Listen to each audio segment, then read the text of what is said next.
Boa tarde, amigos do Ação e Reação. Hoje, dia 8 de março de 2016, Dia Internacional da Mulher. Você mulher, mãe, você mulher que trabalha, avó, enfim, todas as mulheres, nosso abraço e nosso agradecimento por vocês existirem, né? Para me ajudar a fazer o programa de hoje, a advogada, professora e empresária Rosilma Roldan. Boa tarde. E boa noite para quem vê a reprise. E boa madrugada para quem está vendo a segunda reprise do programa, né? Então, boa tarde. Boa tarde, Filete. É um prazer muito grande estar aqui de volta na Ação e Reação. Fazia tempo que eu não vinha. Com meu amigo querido, boa tarde, João Vilela. E já começando aqui, jogando alguma coisa para vocês e para o telespectador. Hoje mesmo meu marido falou para mim, por que não tem dia dos homens?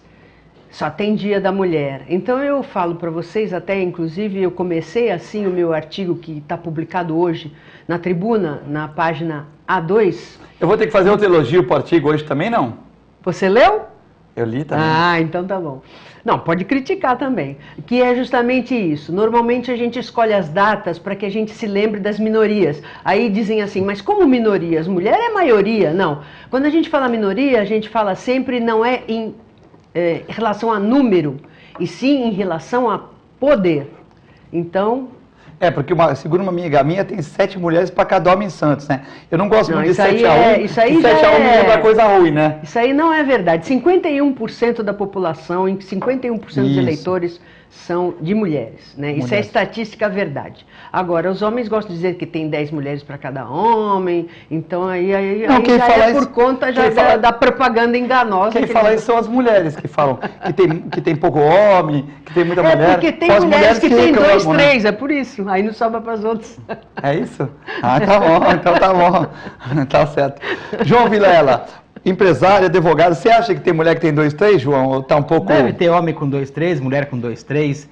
Boa tarde a todos, boa tarde, Rosilma. Rosilma, fui muito feliz de ser a Rosilma hoje. Tenho uma admiração muito grande, não só pela pessoa que ela é, mas pelas ideias que ela tem. Ela tem essa questão de ensinar o direito de uma linguagem mais para o dia a dia. E olha, Rosilma, já te falei isso uma vez, é o que faz a diferença de um país civilizado para o não civilizado, um país que tem progresso porque não tem progresso, um país que é democrático porque não é democrático, é justamente isso. A população sabe o direito de forma certa, não é aquele direito distorcido. Não temos de conhecer o direito distorcido, é o direito da escola realmente. Você pode notar que não existe, você deve saber melhor que eu, qualquer um, em relação a isso, não existe país no mundo que você não ensine o direito, o aluno tem que saber sair do ensino médio, pelo menos, se for no fundamental, melhor ainda, mas do ensino médio sabendo a Constituição, sabendo os direitos básicos, sabendo uma série de coisas. No Brasil, com esse nosso sistema cartorial, paternalista e colonialista, evita-se ao máximo que o cidadão tenha acesso ao direito. Fica restrito apenas a uma casta. E o direito é pior pelo seguinte, como todo mundo sabe, ou quem não sabe fica sabendo agora, o direito foi a primeira faculdade do Brasil. O primeiro curso superior Salvador, do Brasil, né? E ele era a elite de verdade, né? Hoje todo mundo é elite, não, mas a elite, né? A quase monarquia que existia no Brasil, e as pessoas, os jovens iam pertencentes a essa elite, iam estudar direito em Coimbra, né, em Portugal, porque não tinha aqui no Brasil. Então, por conta disso, como havia muita demanda, esses cursos vieram para o Brasil, né, e foi o primeiro curso superior. E aí ficou aquela história de que quem tem curso superior é doutor, que hoje a gente sabe que não. Doutor é só aquele que faz doutorado. Mas ficou com direito, né? A ideia de ensinar direito, e eu acho que ensino médio já é tarde demais, porque no ensino médio, a criança, o adolescente, né, ensino médio já é adolescente, ele já tem que estar com a bagagem pronta, porque é a idade da contestação. Se ele não tiver nada, ele vai contestar por contestar, e é o que a gente vê muito nas redes sociais, a contestação sem argumentação, e aí se você não pensa igual a mim, eu já te xingo e acabou, justamente por falta de argumentação. Então a ideia é copiar Estados Unidos, Canadá, Japão e Portugal. Eu tenho 2 sobrinhas que estão em Portugal e elas têm aula de direito, têm aula de cidadania, elas têm 10, 8, uma tem 8, outra tem 10 anos de idade. Então, assim, a importância é para fazer um país civilizado, porque o que a gente vê muito por aí é assim, a pessoa não sabe que tem direito, então não sabe qual é o direito, e contrapartida, porque cada direito implica uma obrigação, a obrigação sempre vem antes, o direito não nasce em árvore, ele nasce da obrigação cumprida pelo outro, então o outro tem que existir, tem que conhecer a obrigação e tem que cumprir, e aí nasce o nosso direito. Então, por desconhecer esse funcionamento, eu acho que isso que é mais importante ensinar para a criança.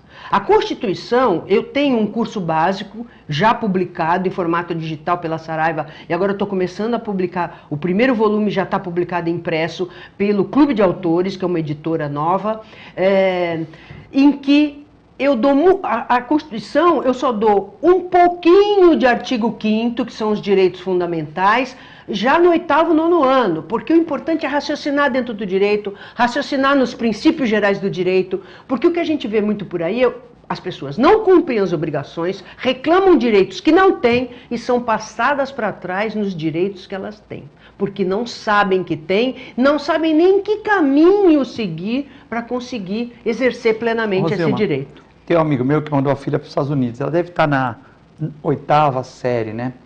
E ela falou que ela estudava num bom colégio aqui em Santos, tá? Então, o estado de São Paulo, o estado mais rico da federação, um bom colégio, tal. Ela falou que ela está 2 anos adiantada do ensino americano, né? Ela falou, mas e os princípios básicos, a Constituição, a religiosidade, essas coisas? Não, isso aí não tem comparação. Lá eles estão, aqui um bom colégio, um colégio caro, aqui na Baixada, tal, ele talvez esteja acima de um colégio americano. Lógico que também ela não pegou o melhor colégio americano da melhor cidade, né? De repente nós estamos pegando Santos, que é uma cidade, uma das 10 do país aí de qualidade de vida, segundo os indicadores, né? E aí não vamos discutir indicador, mas enfim. Então eu não sei que cidade também que ela foi, né? Ela pode ter uma cidadezinha do Texas, né? Pode ter uma cidadezinha... então a gente não sabe, mas diz que ela estava 2 anos à frente dos alunos da mesma tal. Mas eu falei na questão do direito, na questão da religiosidade, isso aí ela está 0, eles já estão no 10. Por quê? Porque eles aprendem o amor à pátria, eles aprendem a gostar do país deles, eles aprendem mas eles acham que aqui só tem índio. Tudo bem, mas eles sabem as capitais dos estados de lá, eles sabem a Constituição dos Estados Unidos, eles sabem o hino, sabem tudo. Para eles, se eles vão ter que trabalhar no Brasil e vão ver que aqui não tem índio, se eles vão para a Argentina e ver que Buenos Aires não é a capital do Brasil, é um outro problema para ver depois. Mas a região deles, o conhecimento, eles têm isso, né, João? E você vê muito nos filmes americanos, e o João também deve ter visto, você vê tanto o adulto, quanto o idoso, quanto a criança pequena dizer, eu sou cidadão americano, eu pago meus impostos. Ou seja, eles têm plena consciência de que o imposto tem que ter como contrapartida o exercício pleno dos seus direitos humanos fundamentais. Eu te pergunto, alguma coisa parecida aqui no Brasil? A gente paga um dos maiores, a taxa mais elevada de impostos do mundo, e o que a gente tem de contraprestação? Nenhuma, muito pelo contrário. Uma das coisas que eu mais brigo, Rosima, é justamente essa questão. Nós não conhecemos, o brasileiro não sabe. Aliás, muitos advogados tributaristas têm dificuldade de saber, advogados tributaristas, tá? A variedade e a função de cada tributo. É uma coisa assustadora. São Contador sofre aqui no Brasil, né? São 54 impostos, naquelas monte de siglazinhas, que o pessoal não sabe para que serve, às vezes.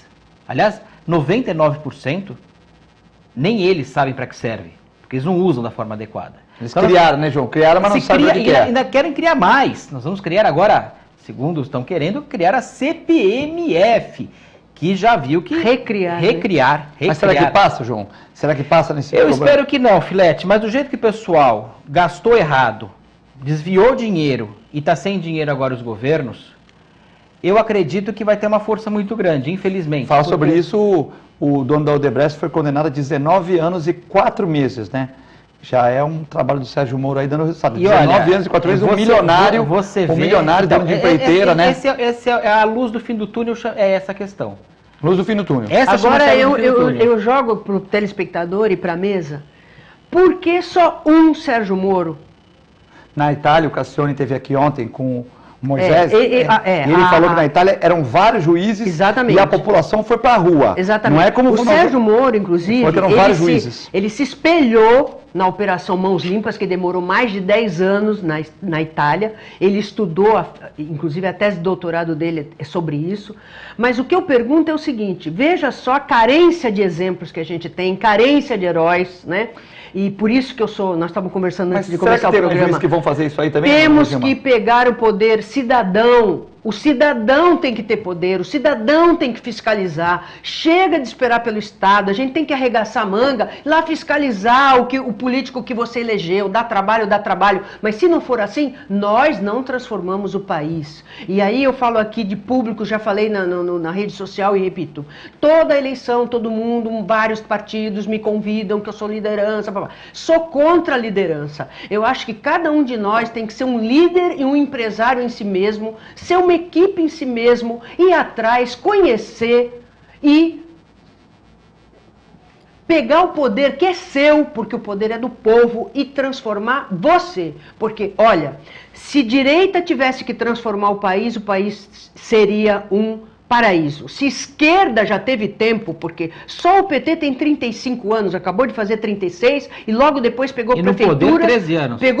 Não, no poder ele está nas prefeituras há quase 35 Mas no anos. governo federal. Né? Porque logo fez prefeituras em tudo quanto é lugar. Mas não é toda prefeitura. Primeira prefeitura que fez foi Porto Alegre. Porto Alegre está quebrada, o Rio Grande do Sul está quebrado. Ou seja, então o modelo que está aí, não importa se é esquerda, se é direita, centralizador, está decadente. Isso não funciona. Temos que nós, cidadãos de bem e os que não sejam de bem, pelo menos queiram melhorar o país, porque eu não gosto de separar essa história de mal e de bem. Eu acho que todo mundo quer o melhor para si e para sua família. E saber que é efeito borboleta. Se o país está mal, todo mundo vai sofrer. Não é só pensar na minha casa, no meu quarteirão, nos meus vizinhos, né? Porque tudo repercute. Então você, por exemplo, faz um curso, que nem eu agora lancei, vai começar agora uma turma noturna no dia 18, e outros cursos, né, na Universidade de Santa Cecília, e nós não temos alunos. As turmas de graduação, que às vezes existia para cada curso 4, 5, mal conseguem fechar uma. Então veja como a crise ataca todo mundo. E agora é o momento de investir, né? Agora é o momento de investir. Vamos arregaçar a manga. O que eu posso fazer? Primeiro lugar, conhecimento. E eu queria, só para fechar isso que a gente está conversando, que a lei municipal de Santos, eu sei porque eu escrevi a lei, dei para o Igor Melo, vereador pelo PSB, ele apresentou, já virou lei, para quem não sabe, tá? Está para ser implementada. A lei orgânica do município de Santos, que é a Constituição Municipal, fala, num dos seus artigos, dispõe: todo cidadão tem direito de conhecer as leis que lhe afetam a vida. Então eu pergunto, onde nós estamos aprendendo essa lei? Então tem que conhecer a lei e ir lá cobrar. Ô prefeito, o seguinte, tem que pôr nas escolas. Porque é nas escolas que a gente aprende. Quanto mais novo, melhor. Porque aprende, depois chega em casa e transforma. Porque cobra o pai, cobra a mãe, cobra o vô, cobra a avó, cobra o tio, cobra o vizinho. Transforma. Porque você tem que dar o exemplo. Você está sendo cobrado pelo seu neto, pelo seu filho? Opa, peraí. Porque acontece o seguinte, esses comportamentos não é porque a gente é malzinho que a gente faz, é cultura, é invisível, a gente faz no automático. Passa o sinal vermelho porque não tem ninguém olhando, atravessa fora da faixa porque não tem ninguém olhando, frauda o imposto de renda porque acha que o governo é verdade mesmo, tira dinheiro demais e não devolve, mas não é esse o caminho. Então a gente já invisibiliza aquela ação e aí todo mundo faz, não é porque é mal, é porque é cultura. Então a gente A minha proposta é que a gente ponha um novo olhar, porque não funcionou, está todo mundo vendo que não funcionou, e aqui eu não quero individualizar a questão, se é o partido X, se é o partido Y, se é a esquerda, se é a direita. Não. Empoderar o cidadão para ele interferir, fiscalizar, denunciar, exigir o cumprimento da lei. A lei protege o cidadão e ele tem o direito de exigir que essa lei seja cumprida, fiscalizando, denunciando e indo às ruas e exigindo que as pessoas que infringem a lei, que é para proteger ele, sejam punidas exemplarmente e que surjam muito mais Sérgios Moros, muito mais procuradores, que é a equipe e Polícia Federal que ajudam o Sérgio Moro a tomar essa atitude. E por que Sérgio Moro? Porque a pessoa que levou a primeira denúncia, pesquisem que vocês vão ver, levou para o Sérgio Moro, já tinha levado para um monte de juízes. E aí alguém falou, leva para esse juiz, porque esse juiz aí tem coragem de levar isso para frente. E está aí o que vocês estão vendo. Então a pergunta é, por que só Sérgio Moro? Por que... O que nós estamos ensinando nas nossas faculdades de Direito para os nossos alunos? Tivemos Joaquim Barbosa, que começou também, né? Sim, Joaquim mas Barbosa teve que sair correndo porque foi ameaçado de morte. Tudo bem, aí é um outro problema, mas ele começou. Ele começou. Mas eu digo o seguinte, é tão só um que era tão sozinho, apesar de ter muito apoio da população, que ele teve que se aposentar antes, sumiu da vida pública, né? Porque estava ameaçado de morte, porque um é fácil matar, mas e se tivesse um monte de gente? O problema é que não é um, né? O problema é que querem pegar tua família, teu neto, aí é complicado. Ele se protege. Aliás, é só assistir a novela das 9 que tá tudo lá. É complicado. A gente vê nos programas, então vê o Cassione, vê o João, o Rosimo, o Augusto. Então, uma vez o João falou que ele gostava de pegar a bicicleta, né? E eu sou um cara bom observador. Hoje foi um cliente lá de 20 anos, eu falei, o senhor mexia com oxigênio, né? O senhor era remador e tal. Pô, como é que você lembra? O senhor me comentou uma vez, fazia 20 anos que eu não via e eu lembrei dele. A fisionomia, assim, tudo bem, mas quando eu identifiquei a pessoa, eu já lembrei. Como o primeiro programa que eu vi a vinda da Rosilma aqui, o que nós comentamos, tinha vários alunos aqui, eu me lembro, a vez que eu conheci o João, a gente vai tema. E o João falou que pegava a bicicleta e ia olhando para a cidade, até que ele falou na época que o VLT, quando não estava funcionando, tinha focos de dengue, talvez, focos de dengue e tal, há muito tempo, quando a dengue não estava numa epidemia. Não tinha zika, não tinha chikungunya. Não tinha chikungunya, não tinha zika. O João me falou isso. E outro dia eu vim para o jogo e eu falei, pô, eu vou a pé para o jogo, né? Esse domingo, jogo Santos e Corinthians. Santos 2, Corinthians 0, aqui na Vila Belmiro. Eu falei, eu vou a pé, só que eu tinha que chegar às 3 horas, porque eu sou ouvidor. E nesse domingo, eu sou conselheiro ouvidor, então tudo que está acontecendo no clube eu tenho que tomar ciência, né? Para você ver como é difícil. Então eu vim andando a pé, lá da Aparecida, fui andando, tal, eu vim até o Gonzaga, aí almocei no Gonzaga e vim a pé. Eu vi uma senhora que tinha copo na rua, ela estava com o seu cachorrinho, ela pegou o copo com a mão dela e jogou no lixo. Olha que exemplo de cidadania. Eu já fiz muitas vezes isso, de pegar a garrafa na praia, de vidro e jogar no lixo para ninguém se cortar e tal. Mas legal, eu vi isso. Depois eu vi uma senhora varrendo a rua cantando. Olha que bacana, como tem gente bacana. A pé, você vê muita coisa, né? Depois eu vi um taxista que estava regando árvores no entorno do Canal 2. Olha que bacana. Olha que coisa bacana. Depois, ao chegar no jogo, né, eu fiquei pensando, eu vi a torcida do Corinthians chegando com escolta. Eu fiquei pensando, puxa, um torcedor do Corinthians foi massacrado em São Paulo. Como é o nome dele? Começa com D, né? Foi massacrado em São Paulo por torcedores da Independente de São Paulo. A cara ficou esfacelada. Tá na internet, põe aí. Torcedor do Corinthians, Gaviões da Fiel e tal. Ele, o vice, mas a cara dele ficou parecendo uma rosa, né? Entendeu? Não é porque está no Dia da Mulher, mas uma rosa mesmo. Rosa de Hiroshima. Rosa de Hiroshima, uma coisa horrível. E aí a torcida de São Paulo falou que quem tivesse com camisa de time era para apanhar, e camisa de organizado era para matar. Tal. Aí eu vejo a Polícia Militar, que faz um trabalho belíssimo em Santos, escoltando os corintianos. Aí na saída eu vejo escoltando de novo. Eu falo, nossa, nos Estados Unidos eu fui em jogo de basquete final, e eu com meu número aqui, e um torcedor aqui, um gordão com pipoca, o outro do outro time. Final de campeonato de basquete. 2 do mesmo time. O time perdeu, o cara baixa a cabecinha dele, pega sua tarjetinha do seu automóvel, vai embora, o outro não tira sarro dele. Pacífico. Porque lá não é dura, né, filé? Lá não tem moleza. Quanto tempo que a Polícia Militar perde e tal. Aí eu escrevi na ouvidoria parabenizando a Polícia Militar. Um torcedor escreve, tu não pode parabenizar porque eu apanhei ali. No dia seguinte, me passou um e-mail. Falei, mas você foi na ouvidoria reclamar que você apanhou? Como é que o clube vai melhorar? É o conselheiro Marcelo Índio. Se você apanha, você é conselheiro e você não vai na ouvidoria. Nós temos bola de cristal. Então, às vezes é muito, e é advogado. Às vezes, se o cara apanhou, da Polícia Militar, ele falou que apanhou, alguma coisa deve ter acontecido. Mas por que ele não foi na ouvidoria do clube fazer a reclamação? Aí quando a ouvidoria elogiou a Polícia Militar, você como ouvidor, filha, deveria saber, querido, eu só sei se tiver denúncia, né? Se eu for furtado agora e não for na polícia avisar, como é que vai dar o índice que teve muito furto em Santos? Então, pera lá, né? Só que na polícia, muitas vezes você toma canseira. Isso é o que todo mundo fala. Na ouvidoria você não toma canseira. Isso quando não te manda embora. Então eu queria perguntar. A Corregedoria da Polícia Militar, Isso. Eu posso te falar, eu tenho um grande amigo meu que é da Corregedoria de São Paulo, claro, da Polícia Militar. É dura. E é uma pessoa extremamente correta. E eu conheço muitos, mas muitos policiais civis, federais, militares, guarda portuária, delegados, extremamente corretos, promotores. As pessoas às vezes não têm noção do que o promotor faz, só parece um ente, né? O promotor é o advogado da população.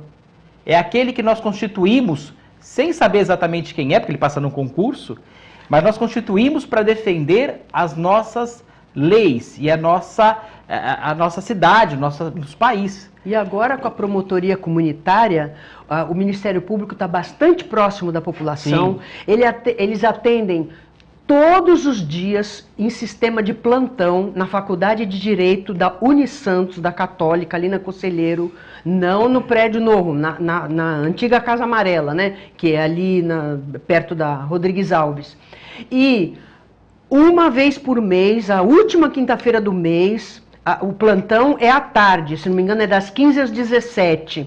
E a última quinta-feira do mês, das 18 às 20, todos os promotores estão lá no auditório da Unisantos, ali na Conselheiro Nébias, para escutar a população. E outro dia eu recebi... Quando isso, Rosimar?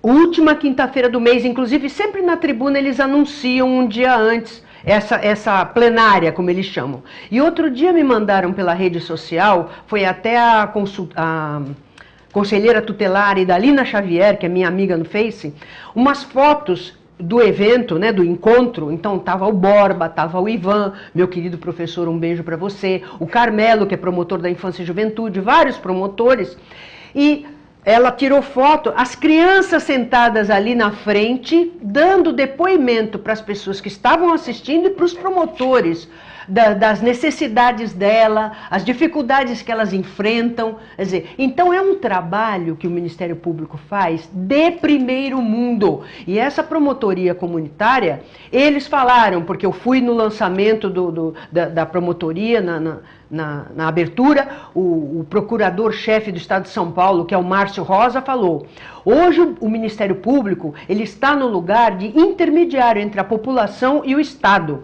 Um papel que hoje está desgastado pelos partidos, pelos políticos, hoje esse papel é nosso. E a gente vê que é mesmo, porque eles arregaçaram a manga e estão à disposição da população, promotoria comunitária, abertos num convênio com a Unisantos para ouvir. Então, você foi na delegacia, já aconteceu comigo. Quis fazer BO, tipo zero de lá para fora, porque diz que o teu caso é irrisório, porque eles estão preocupados em matar bandido e perseguir bandido.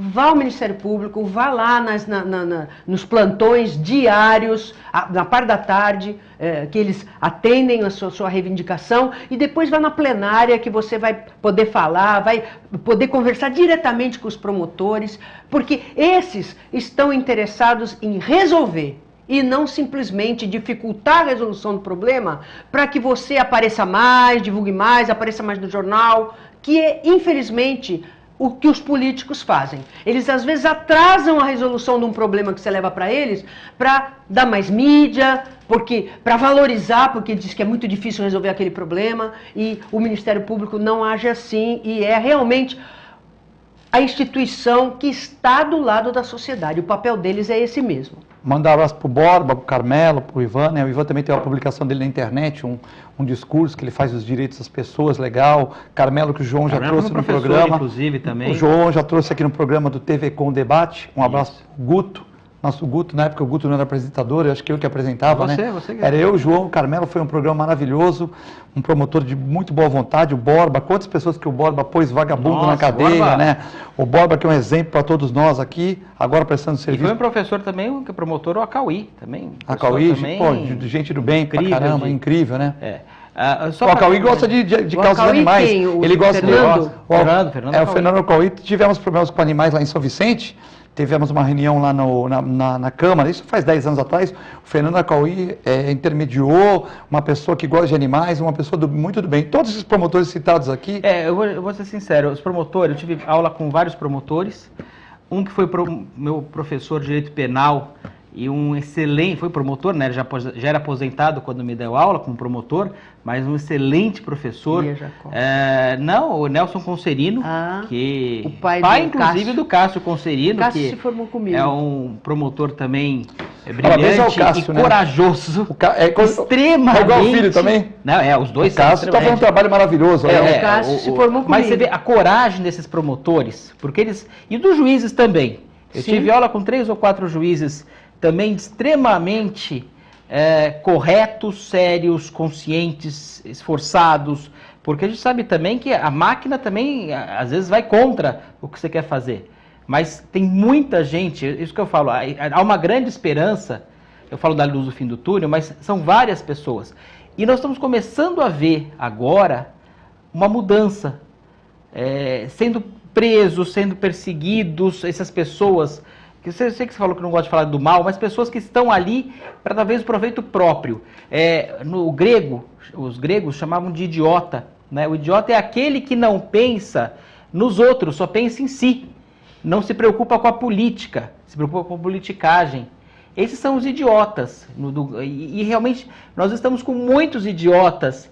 Aquele que se preocupa só em si e não se preocupa com a comunidade, com o outro, com a sociedade, são idiotas. Então, nós estamos vendo uma perseguição legítima. Tudo que você faz para você e prejudica o outro acaba voltando, né? Claro. E é isso que as pessoas que são imediatistas, como a gente fala, né? Então diz, não, eu podendo pegar agora para mim, por que não pegar, né?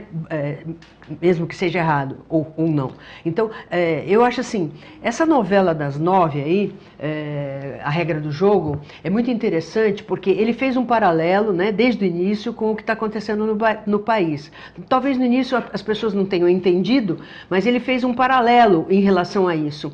E eu achei interessante que ele coloca um conceito que é um conceito mais moderno do que aquela história de que uns nascem bons e são bons, outros são maus e nascem maus. Aquela história do Rousseau, o homem nasce bom, a sociedade que degenera, ou precisa amor para resolver, e não é tão simples assim.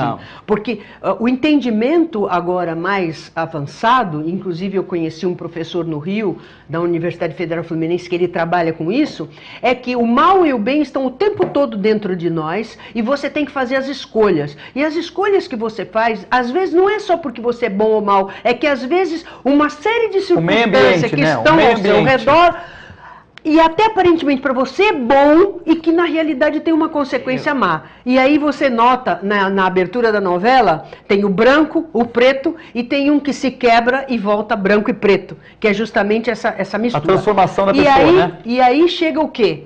Por isso que não pode ser centralizado, porque se você acredita que você votou mal, pôs uma pessoa má, e agora você vai votar no bom e ele vai fazer tudo de bom, não vai acontecer. Não vai acontecer. Você tem que votar o melhor possível, porém isso não é garantia. E você tem que ter o poder, como você tem, porque a lei te dá, de cobrar, fiscalizar, denunciar, ir pra rua, cobrar punição. Mas recall, tem que fazer, né? Que é uma coisa que há muito tempo se propõe, o recall.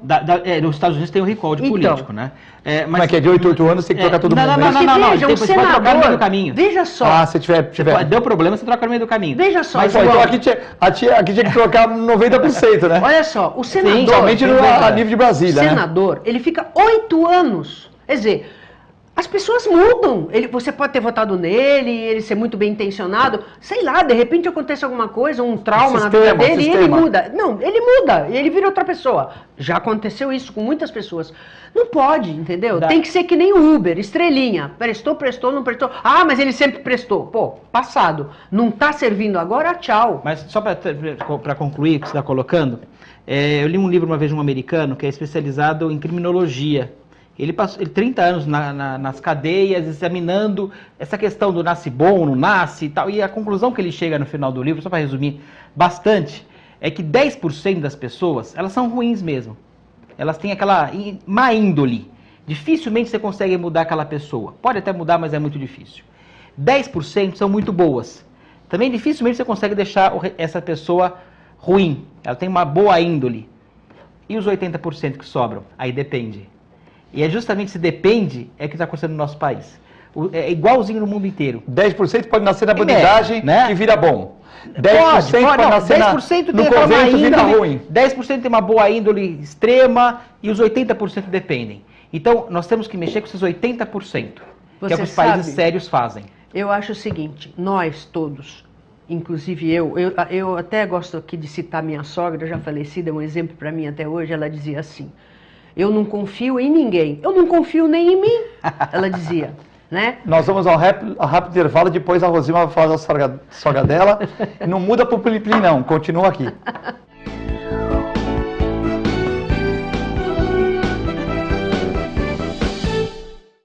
A Clínica Multiimagem é especializada em exames de radiologia e diagnóstico por imagem, investindo continuamente em tecnologia e trazendo constantes inovações para proporcionar à comunidade médica e seus pacientes diagnósticos ainda mais precisos. Sua nova e moderna estrutura, aliada à tecnologia de ponta, juntamente com o corpo clínico especializado, tornam a Clínica Multiimagem um dos centros de diagnósticos por imagem mais avançado do estado de São Paulo. Entre em contato pelo telefone 3202-1250. Com o objetivo de atender cada vez melhor, o Plano de Saúde Santa Casa oferece a você e à sua família uma ampla rede de atendimento em Santos, São Vicente, Praia Grande, Cubatão e Guarujá. Além de contar com a melhor equipe médica e multiprofissional do litoral paulista. Plano de Saúde Santa Casa de Santos. O melhor atendimento em plano de saúde. 3226-6200. Na infância, ela é chamada de menina. E na adolescência, é conhecida como garota. Na juventude, a chamam de moça.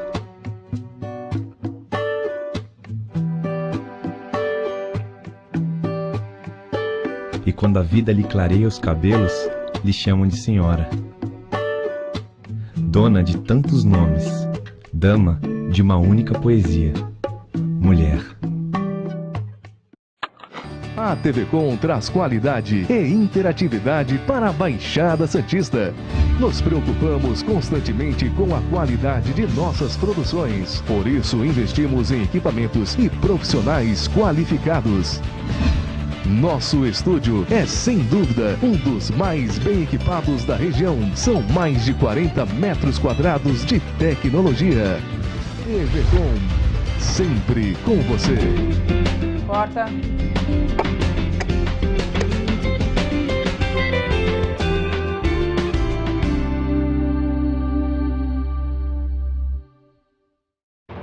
Sintracomos, 76 anos de lutas e conquistas em prol do trabalhador. Um sindicato forte a serviço do trabalhador. Este é o Sindicato dos Trabalhadores das Indústrias da Construção Civil, Montagem e Manutenção Industrial e do Mobiliário de Santos, Cubatão, Guarujá, São Vicente, Praia Grande, Mongaguá, Itanhaém, Peruíbe e Bertioga. Associe-se ao Sintracomos e faça parte da nossa família. Administração, Presidente Macaé Marcos Braz de Oliveira.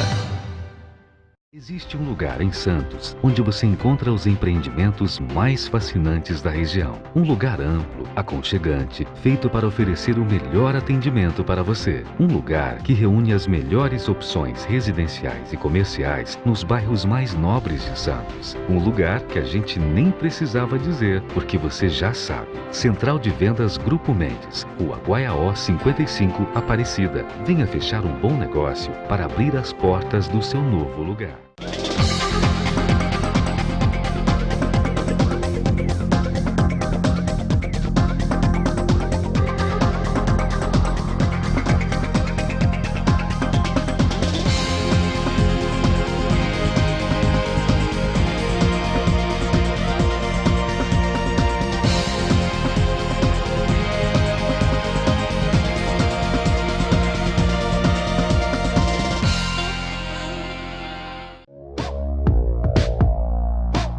Sindicato dos Trabalhadores Municipais de Praia Grande, há mais de 20 anos levando aos seus associados planos de saúde e convênios, assistência odontológica e jurídica, curso de capacitação e outros benefícios, dando aos servidores melhores condições de trabalho e qualidade de vida. Para mais informações, acesse o site www.sindicatopraiagrande.org.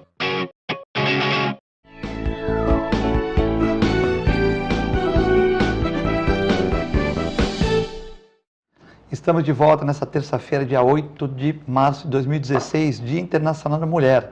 Hoje com o João e a nossa Rosilma Rodan aqui, me ajudando a fazer o programa, já com o Augusto, impossibilidade de vir resolvendo problemas pessoais, né? Mas o Augusto está bem de saúde, me pergunta na rua, eu falei que o Augusto está ótimo, está 1000 por hora, trabalhando para tentar arrumar alguns problemas na Santa Casa, né? Que passa por muitos problemas lá financeiros, e o Augusto é um dos gestores lá para tentar reativar a nossa Santa Casa, que causa um prejuízo hoje de 3 milhões, né?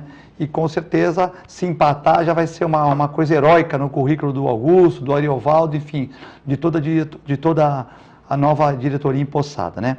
Vamos falar dos apoiadores, antes de continuar, porque senão o debate vai ficar empolgante, a gente não consegue falar, né? Então, vamos falar da OSAN, Plano de Assistência Familiar da OSAN, 32.28.8.000, né? Nosso amigo Fábio Garibe, o João já comprou o plano da OSAN, né? Já se garantiu aí, e como o Augusto falou, eu já comprei, e ele mesmo sendo mais velho que eu, acha que vai pegar na alça do meu caixão e vai me levar. Eu falei que eu fico contente, né, com o Augusto quando ele fala isso dos programas, que pelo menos eu tenho amigos, né? Duro é você partir para o Oriente Eterno e não ter ninguém para te prestigiar lá, né? Então, se meus amigos vão lá, eu fico pelo menos contente, porque eu sei que pelo menos vão ter 6, 7 para levar meu caixão, né, João?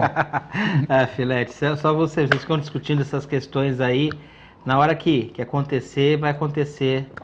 Mas você já fez OSAN? Então o João já fez OSAN aqui com a Rosilma, o Augusto eu conversei, ele falou que ia ficar para semente, mas ele também já fez OSAN. Um abraço para o Fábio Garibe, www.osan.com.br. E também agora, na hora do almoço, você que não almoçou ainda, que está saindo de casa, lá uma boa opção, é o Boqueirão Express Grill, do meu amigo Nelson e o Paulo, né? Rua Lobo Viana, no 89, ao lado do Santa Cecília. A Rosilma vai lá de vez em quando ela vai para o Santa Cecília, conversar com a Lúcia, com a Silvia, bater um papo lá na reitoria, ela vai lá, come lá no Super Centro do Boqueirão, né? Olha lá que comida, olha que beleza, né? Fala com o Nelson, com o Paulo, que viu o programa aqui do Ação e Reação do Augusto, entendeu? E você vai comer uma comida gostosa, tudo limpinho, né, Rosilma? Já comeu lá, Rosilma? Já comi, muito bom, excelente. Muito bom. Então, vamos voltar aqui, nós estávamos no debate aqui sobre a questão Tem que concluir lá da minha sogra. Vamos concluir da sogra. O que a Rosilma estava falando é que as pessoas são, estava da novela, tudo para quem ligou agora, e que as pessoas são resultado da genética, né? O João tem a genética do pai dele, da mãe dele, dos avós, tudo. E também do meio ambiente.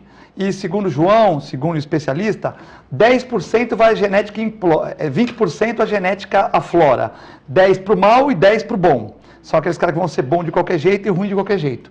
E 80% é a genética mais o meio ambiente. Ou seja, se ele for criado num ambiente próspero, aquela criança vai prosperar. Se ela for criada num ambiente de criminalidade, de maldades, com certeza ela vai. Então, os países que passaram por guerras, Coreia, Alemanha, Japão, próprios Estados Unidos, Canadá, esses países assim que tem uma cultura mais elevada, a Europa, enfim, eles trabalham com o segundo João com os 80%, que é o que dá para trabalhar, não é isso, João? É uma teoria, na realidade.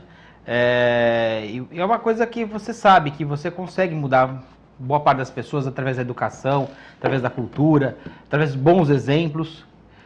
E claro que todo país tem sua regra penal, todo país tem presos, todo país tem prisão, todo país tem pessoas que cometem delitos. Os Estados Unidos é o maior sistema prisional do mundo. Sim, mas a questão é a quantidade que você tem. Nós no Brasil hoje, né? Apesar de toda essa falta de punição, nós temos a quarta maior população carcerária do mundo. 733 mil. É muita gente. Não tem lugar para todo mundo. O primeiro lugar é China, pela própria quantidade de população que tem na China. Segundo lugar, Estados Unidos. Terceiro, eu não me lembro, agora, quarto é Brasil. A China, você já teve lá punições severas, né, João? Não, a punição é muito severa na China, mas mesmo assim, claro, você não tem... Não tem como não ter vagabundo. Tem muito. Tem muito, né? Tem muito. Os 10% que já nascem torto, João. Todo lugar os 10% que falou que já nascem torto, não tem jeito, né? A questão que a Rosângela colocou e é perfeito. Você tem, quando você falou dos Estados Unidos aqui, a punição, quando ela é exemplar, a grande maioria das pessoas não volta a delinquir. Regenera. O custo-benefício, existe o bandido, comerciante, o empresário bandido. Ele vai depender do custo-benefício. É o cara que vai fazer contrabando, é o cara que vai fazer o tráfico de drogas, o tráfico de armas. Esses crimes organizados são quadrilhas que são comerciantes do mal. Empreiteiras que constroem também, tudo mas elas estão legalizadas ali. Mas eu digo, aquele bandido realmente que tem aquela empresa que furta os carros, rouba os carros, desmancha, são formas comerciais de trabalhar. Ilegais? Ilegais. Mas funciona no sistema comercial. Alguém está comprando, alguém está vendendo, alguém está trocando, alguém está executando o serviço. Existe uma hierarquia e existe uma organização. Uma geração de serviço ilegal. Exatamente. Esse tipo de pessoa, quando trabalha com isso, ele vê o custo-benefício. Até quanto vale a pena? Vale a pena literalmente. Bom, é fácil corromper um fiscal, é fácil corromper um policial, é fácil... Se ele segue essa cartilha, ele continua seguindo. Se travar, o próprio Youssef, que a gente está falando da Lava Jato, ele era um cara que começou com engraxate, passou a fazer não sei o que, começou a trocar dólar, começou a crescer nessa forma toda. Ele trabalhava. E Lava Jato, essa operação, porque ele tinha um poço de gasolina, e ele lavava o dinheiro com lavanderia, com lava rápido de carros, era um posto de gasolina. E começou por aí.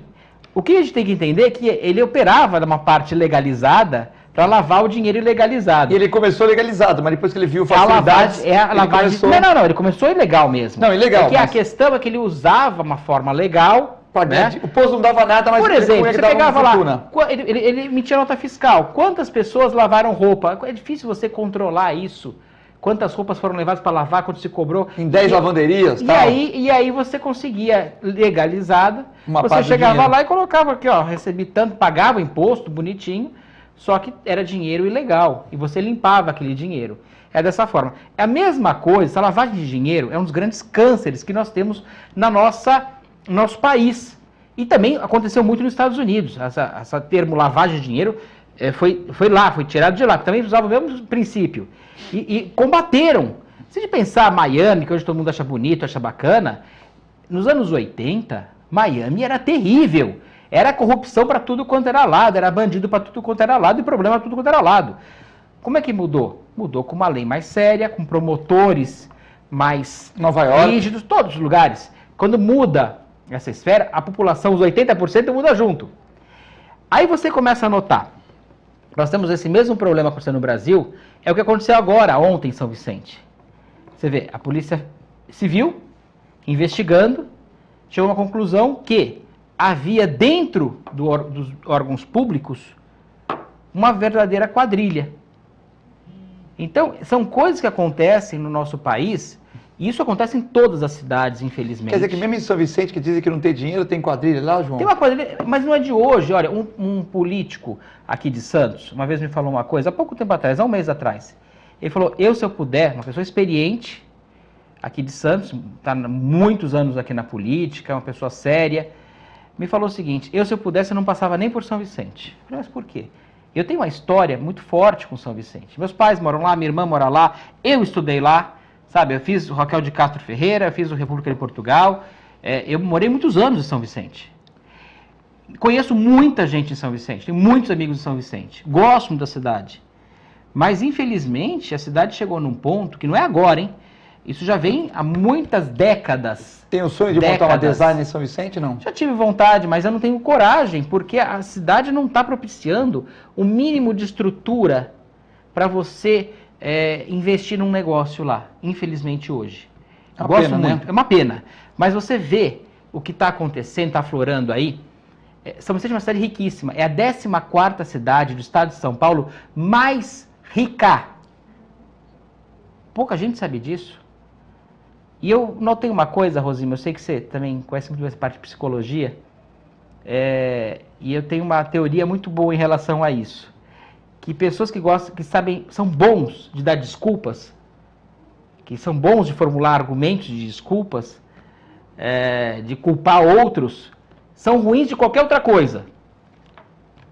E eu tenho visto muitos em São Vicente, muita gente diz, a cidade está, que a cidade é pobre, é o país, é o não sei o que, é o não sei o que. Nunca são eles, nunca se colocam como vamos melhorar, vamos fazer. Eu vi isso no Santos, o Modesto Roma pegou o Santos com problema, eu não vi uma declaração dele culpando alguém no passado. Exato, exato. Trabalhando, vamos trabalhar, vamos trabalhar. O cara bom de culpar outro, dar desculpa, falar que é o problema do exterior, o próprio governo federal. Não, o problema não é o Brasil, é o exterior, a Europa e os Estados Unidos que estão quebrados. Vai lá ver o quebrado deles. Vê se o quebrado deles é igual ao nosso. A humanidade está dividida em quem faz e quem arruma desculpa. Exatamente. Olha, eu só queria aqui completar o que eu estava falando antes do intervalo, muito rapidamente, mas antes disso eu queria mandar um beijão para o João Oliveira, que já me mandou uma mensagem aqui, está feliz que eu estou aqui no balcão. Um beijão, a gente está sempre conversando, prestigia sempre as minhas participações nos programas. E queria também mandar um beijão especial para o Gustavo Klein, eu estou com um curso na Unisanta e ele tem me aberto muitas portas para divulgar o meu curso, então um beijão para o Gustavo Klein. Queria também um outro beijão para a Vera Leon também, que foi bastante sensível ao projeto e está me abrindo as portas também, porque eu tenho muito cuidado com não queimar o projeto, que é um projeto que para mim é transformador e a gente tem que tomar muito cuidado como é que apresenta para as pessoas. O meu filho caçula, eu tenho muito amor por esse projeto e também, especialmente também para Arminda Augusto, que mãe do André Justo, que foi meu aluno de Direito no ensino fundamental e que também está me prestigiando e abrindo as portas, não para mim, mas para esse projeto que eu pretendo multiplicar, porque, como a gente diz, né, uma frase que hoje, há algum tempo está circulando aí, memento mori, não esqueça que você é mortal. E eu sempre me lembro que eu sou mortal e por causa disso eu sempre quero multiplicar isso aí para que amanhã, quando eu não estiver mais por aqui, outras pessoas possam usar isso como um instrumento eficiente para transformar o país. E para concluir a minha fala aqui, que o programa já está terminando e eu vou jogar a bola para o Filete e para o João. Era 8 minutos, ainda dá tempo de falar alguma coisa. Eu queria concluir o que eu estava falando antes do intervalo, que é o seguinte. Eu não acredito nessa história de que as pessoas são boas ou as pessoas são más determinadamente, como se fosse um destino, né? Não sei se eu estou correta, porque inclusive existe uma teoria da biologia que diz que não é você que escolhe, isso já vem no seu DNA e você, quem nasce honesto não consegue agir de outra forma e quem é bandido não consegue agir de outra forma. Isso é uma teoria da biologia, né? Ciência, né? E que talvez o teu caráter já viesse impresso nas tuas células. É um estudo, tá? Então, a minha sensação é a seguinte: temos que ser fiscalizados o tempo todo. E aí retomo lá a fala do primeiro bloco da minha sogra. Eu não confio em ninguém porque eu não confio nem em mim. E eu acho que são sábias palavras. Tanto que quando a minha mãe não pôde mais tomar conta da vida dela, eu propus para minhas irmãs curatela. Para quem não conhece, você toma conta dos bens da pessoa, do dinheiro dela, das despesas dela, tudo. Porém, você é obrigado por lei a prestar contas para o juiz. Porque se fosse só eu e minhas irmãs, eu podia jogar fora um comprovante, podia levar aquilo mais na flauta, como se diz, mas tendo o juiz nos meus calcanhares, eu seria obrigada a guardar todos os papéis e prestar aquela conta mensalmente para o juiz. Isso ocorreu durante 6 anos, minha mãe faleceu, e no inventário a mesma coisa, eu faço essa prestação de contas mensalmente, o inventário acabou depois de 8 anos, graças a Deus, porque a justiça nossa não é fácil, e deu até briga familiar por causa disso, né? Porque demora muito, as pessoas começam a ficar estressadas e perdem um pouco a noção do juízo correto, né? O inventário, 8 anos. E aí ninguém acredita, como está demorando 8 anos? Faltar um documento. Mas eu estive conversando com uma amiga minha, procuradora, ela disse, mas é a média mesmo. É o que demora o inventário hoje, é 8 anos, como não demora mais. Mas finalmente terminou, eu até me lembrei daquele poema de Camões lá, 7 anos de pastor Jacó servia, e o pai, em vez de dar Raquel, deu a Lia, então mais 7 anos foi o meu. 14 anos, estou livre dessa escravidão, acabou o formal de partilha, beleza? Mas o que eu estou falando, o que eu estou querendo dizer com tudo isso? Que você tem que prestar contas, obrigatoriamente, porque, olha, o Pai Nosso diz, o mal existe, a tentação existe, livrai-nos de todo mal e de toda tentação. A gente pede todo dia isso para Deus, para Jesus. Então, é bom, eu acho que quem é honesto, quem faz tudo transparente, não tem medo de ser fiscalizado, muito pelo contrário, assim que paira uma suspeita, abre as contas, mostra tudo, e se a pessoa se encarapita em cima do seu autoritarismo, não da sua autoridade, mas do seu autoritarismo e diz, quem vocês pensam que são para me fiscalizar? Então é aí que nós temos que dizer, o poder aí não é legítimo. Porque o poder legítimo é do povo, e o povo tem o direito de fiscalizar. E eu me pus sempre à disposição de qualquer fiscalização em todas as coisas que eu faço, não acertei sempre, errei muitas vezes, mas reconhecer o erro é uma virtude, porque só reconhecendo o erro a gente pode aprender e fazer da próxima vez o correto. Aí passo aí para as considerações dos meus companheiros de mesa. Desejo a todos um feliz 2016, estou lendo o que ele escreveu, né? E na década de 70 era muito melhor porque tinha educação moral e cívica nos colégios. Concordo com ele também. Não, está ultrapassado. Não, eu sei, mas é que... Educação moral 70, e cívica, né? Primeiro, educação moral e cívica... Não, mas você está falando de 70, mas precisa esclarecer, porque isso aí tem ocorrido muito. Muita gente pensa que foram os militares que criaram. Não foram. Eu tive educação moral, social e cívica na década de 50, quando eu fiz primário. Os militares substituíram a educação moral, social e cívica por OSPB, Organização Social e Política Brasileira, no ensino médio e fundamental, que antes era ginásio clássico e colegial, e depois na faculdade era estudo dos problemas brasileiros. Estudo dos problemas brasileiros. Educação moral não se dá na escola, porque moral muda de acordo com a religião, da família, o tempo. Então é mutável, negociável. Moral é muito fluida, ela muda todo dia. Muda de acordo com o povo, com o país. Sem nada, né, Rosima? Civismo também é um amor à pátria. Então, amor não se ensina e não se cobra por lei. Tá? Amor e social, regras sociais, elas se impõem como, por exemplo, o regulamento da escola. Então quando você matricula o seu filho, você tem que pegar o regulamento da escola e dar para o seu filho e dizer, essa é a sua parte, cobrir o regulamento da escola. A escola pode expulsar aluno? Pode, porque se ela for privada, evidentemente. E se for estatal, ela pode transferir, como elas têm feito isso, né? Porque o aluno é apegado à escola e aí ele apronta e ele é transferido de escola. Não vai ficar sem estudar, mas é transferido de escola. A privada é um contrato particular. As duas partes têm que querer. Então, se a escola dá um regulamento para o seu filho cumprir e ele não cumpre, ela pode sim rescindir o contrato. Então, essa história de que não pode expulsar, não pode bloquear a matrícula, não é verdade. Porque está no ECA, não é verdade, tá? E, para esclarecer, está ultrapassado. O momento é ensinar direito e cidadania nas escolas, porque o direito abarca tudo, amplia tudo e, inclusive, o civismo, a cidadania, a obrigação, o direito, em todas as áreas, o direito está presente. E nos Estados Unidos o direito é tão importante que não há um filme que você não veja a bandeira americana e o direito permeando todas as relações. Antes, João, das suas considerações finais, gostaria de falar que em 2013 eu fui chamado para dar uma consultoria numa clínica lá no Paraná, né? Não vou citar a cidade porque, enfim, uma clínica grande, tinham 4 sócios, entendeu, Rosilma? Foi um desafio para mim, eu tinha acabado de fazer pós de saúde pública, eu fui lá, tirei umas férias de uma semana e fui lá, fui remunerado e tal. E são 4 donos, né? E eu cheguei à conclusão, depois de estudos lá, que toda vez que tivesse um determinado dono ia dar problema. Porque todos os 3 trabalhavam com muito amor. E aquele que era muito bom era o reclamão. Então o horário dele lotava, ele demorava, ele punha o cara numa sala, demorava 20 minutos para ir lá, depois ele dava uma atenção tripla, porque a pessoa já estava estressada, então ele ficava mostrando a casa dele, não sei aonde e tal. O cara ficava amigão dele, aí quando voltava no consultório, doutor, meu amigo lá, vai me atender rápido. E eu falei, vocês têm que mudar a cabeça desse veterinário. A empresa de vocês é perfeita. Só que vocês trabalham com muito amor e ele trabalha com competência. Não. Todos eram muito competentes. Todos eram muito competentes, muito.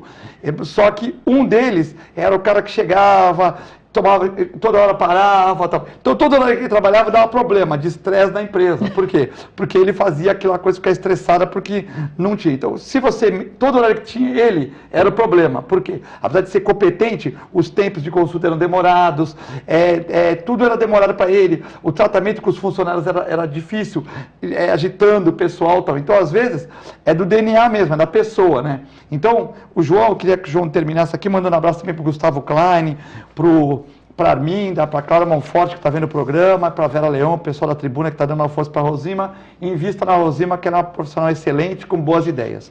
João, pode finalizar, falar das suas ideias aí que... Olha, eu quero primeiro dar um parabéns a todas as mulheres. Eu trabalho com 25 mulheres. Só mulher ou tem homem também, Tem João? 2 funcionários homens, mas a grande maioria são mulheres. E eu entendo bem como é que funciona a cabeça da mulher. Eu não falo isso porque eu não sou louco ainda, de que ninguém conseguiu entender ainda a cabeça das mulheres, mas... Tu acha que é verdade isso aí? É brincadeira, é uma brincadeira, mas o que eu digo é o seguinte, parabéns às mulheres realmente são a base de uma sociedade correta. A China conseguiu mudar de um país atrasado como era há um tempo atrás, ainda tem vários problemas, mas com a mudança do posto, a mulher hoje é mais importante, é tão quanto o homem, mas antigamente a mulher era muito para trás, né? E hoje não, a mulher tem um poder muito grande na sociedade. Isso muda tudo. E nós vamos ter que ver realmente a mudança na nossa sociedade. A Rosilma está aqui com um projeto que eu sou fã número 1 desse projeto, porque é um projeto de ensinar o direito, esse empoderamento das pessoas, do cidadão, é a grande diferença. O cidadão, ele fica como um papel de... Apenas na eleição ele é importante. Todo mundo sabe disso. Ele só tem importância para o político na eleição. Depois ele é esquecido. Esse empoderamento durante toda a vida é que é fundamental. E para isso ele tem que saber exatamente o direito, ele tem que conhecer a cidadania, ele tem que conhecer o país como funciona, quais são os deveres dele, quais são os direitos dele, quem ele pode cobrar, como ele pode cobrar, e isso dá uma diferença muito grande numa cidade, num estado e no país. Eu queria agradecer a todos e desejar um ótimo dia para todas as mulheres. Parabenizar as mulheres, aqui representadas pela Rosilma, pelo João, que também falou das mulheres, e desejar uma boa tarde a todos, fiquem com Deus e obrigado.